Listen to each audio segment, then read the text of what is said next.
Hello everyone, welcome to another video of Steel Ocean. In this video we will be going over the Battleship Nagato prototype. This is a tier 6 Japanese battleship, and let's go over the survivability of this ship first. For its tier, this battleship has the lowest amount of hit points and the worst resilience, which means the modules tend to catch on fire the easiest. This is kind of a trait of the Japanese ships in this game. It typically has a pretty low resilience. However, I've noticed that in most of the other ships, at least up to this tier, the Japanese battleships tend to have the highest HP, but not for tier 6, unfortunately. You will have the lowest amount of hit points and the lowest amount of resilience. And due to the fact that you do not have a very slim profile in terms of ship size, you really do not want to get hit. In this ship, you really want to play a more conservative playstyle. You really don't want to be rushing anyone. Unless a ship is really distracted, you shouldn't try to, approach or close the distance on an enemy battleship. Speed-wise, this ship is not the slowest out of all the tier 6 battleships. Other than, I think, the German battleship of this tier, you are probably faster than the British and the American ships. However, faster means still around 26 knots, so you're really not going to be closing the distance on anybody very quickly, and you are extremely vulnerable and not very maneuverable. Next, let's discuss Nagato Prototype's armaments. It has 4 double turrets. For a tier 6, 8 guns is pretty standard. The American tier 6 Pennsylvania class does have 12, so you're going to be really outgunned fighting against the American tier 6. However, the range on most of the tier 6 guns are pretty much the same. They're all around 6,000, so you're probably not going to be outranging anyone by a significant margin, but the plus side is you're really not going to be outranged by, especially the German, only by about 200. However, your gun does have the slowest reload at 1.56 rounds per minute, and that is going to be about 30 to 40 seconds of reload if you do not have any crew members that can modify that. So you really do want to make your shots count. If you miss, it's going to be a long time before you can fire again. In terms of penetration, you have the worst out of all of the tier 6 battleships. However, that is kind of made up for in the raw damage that you can do. You have the highest alpha damage, and your accuracy is pretty average, not the best, but certainly not the worst. You have the worst aiming time. It takes a long time for your guns to aim and zoom in on the target. So for this ship, it is really crucial for you to really know where your opponents are going to be, and start aiming before the opponents are even seen.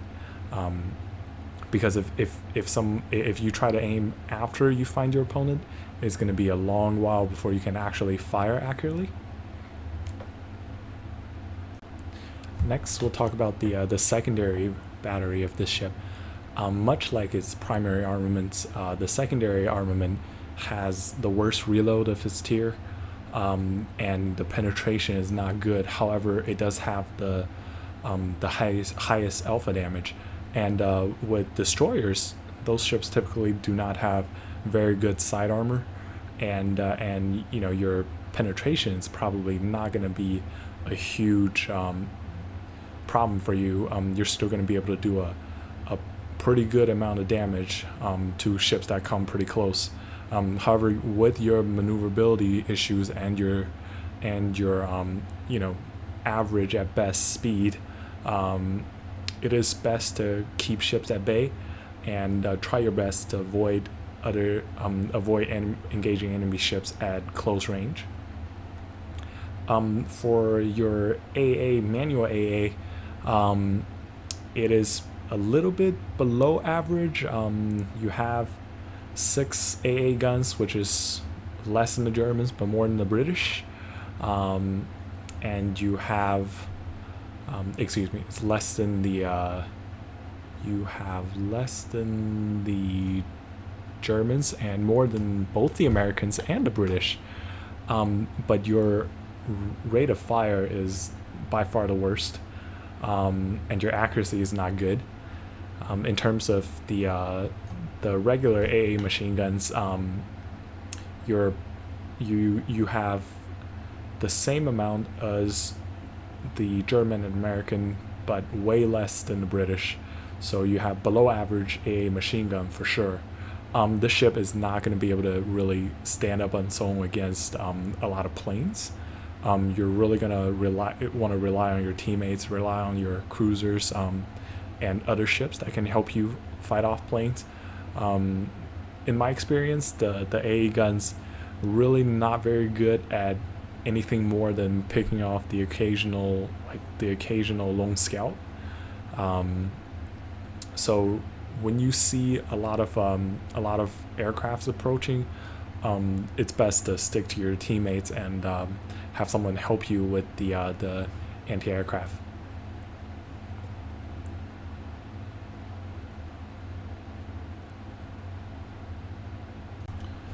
Now, some of the things I noticed while playing the Nagato prototype, one coming from the Tier 5, the SA class, you go from 12 guns, 6 turrets to 8 guns, 4 turrets.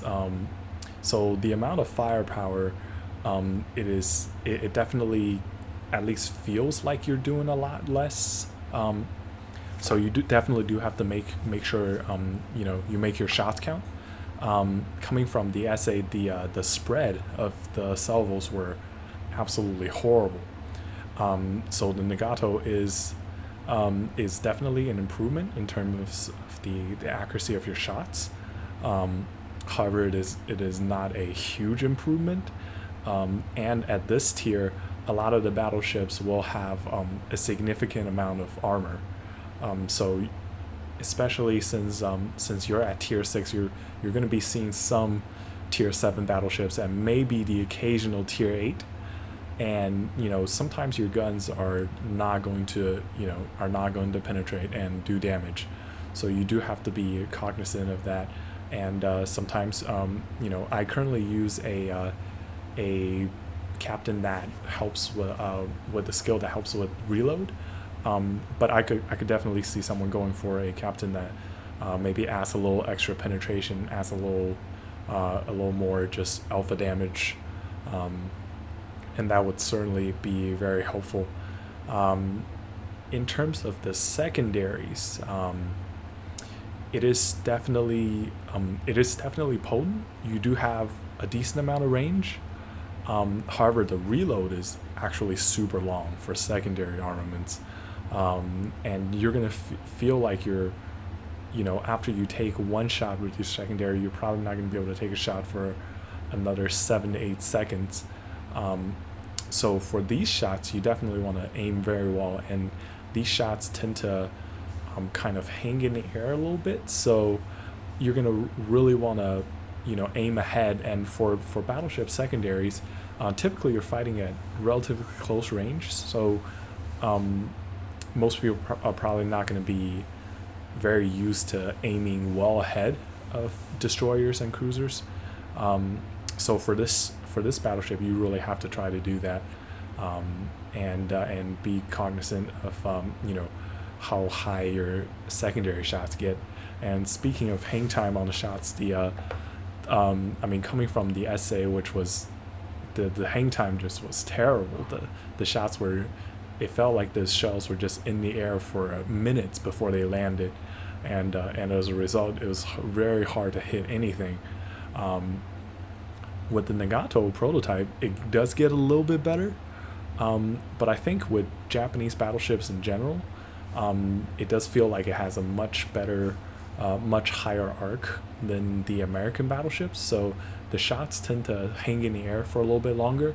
As a result, you do have to really aim ahead of your targets, especially at moving targets. So as a result, you really want to prioritize on stationary targets. Those are going to be your best shots for dealing damage, and damage is experience in this game, so you really want to kind of focus on the slower moving targets, the bigger targets.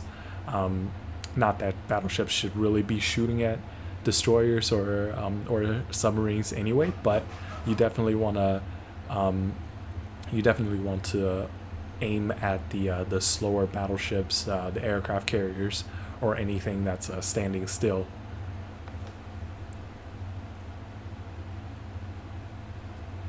And I think that's about it for the quick overview of the Nagato prototype. And thank you very much for watching this video, and I will see you in the next one.